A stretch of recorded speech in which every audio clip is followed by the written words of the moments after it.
একবার নবীজি ঘরে শুয়ে আছে। এশারের নামাজের সময় হয়ে গেল। নবীজির গায়ে পরিমাণে জ্বর। সাহাবা একরাম সবাই আসছে। একজন সাহাবী সবচেয়ে বয়স হচ্ছে আবু বকর রাদিয়াল্লাহু তাআলা আনহু। নবীজি বলছে আবু বকর তোমাদের মাঝে এমন ব্যক্তি আছে যাকে পুরো দুনিয়া দিতে চেয়েছে দুনিয়াকে মাইনাস করে আল্লাহর সঙ্গে সরাকে বেশি প্রিয় মনে বললেন না সব সাহাবীরা চলে গেল। আবু বকরের মাথা ঘিরে নবীজি কি বললো এর অর্থ কি হতে পারে? এবার ওনা মাথায় ঘুরছে নবী বলতে পারে কি বোঝালেন কি হঠাৎ করে মাথায় আসলো সে নবীজির সময় নবীজি হয়তো বিদায় নিয়ে এশারের নামাজের সময় হয়ে গেল। নবীজি সবাই কখন আসবে মসজিদে? নবীজি আসলেন। আবু বকর ইমামের জায়গায় দাঁড়িয়ে নবীজি পাশে শুয়ে আছে ঘরে। যখন এশারের নাম হয়ে গেল বিশ্ব নবীর কানে এশারের নাম আওয়াজ শুনতে পারেন আওয়াজ আসছে।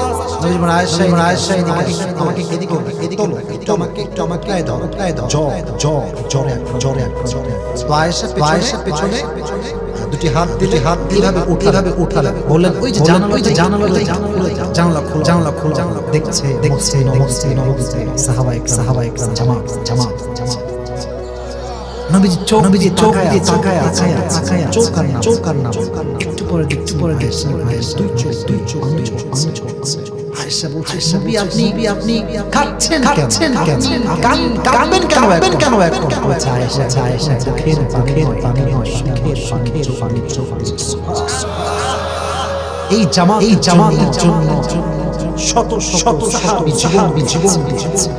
এই জামাতের জন্য আমার উহুদের ময়দানে রক্ত ঝরেছে। আমি আমার দাম শহীদ করেছি। এই জামাতকে কায়েম জন্য জামাত চলতে পারছে।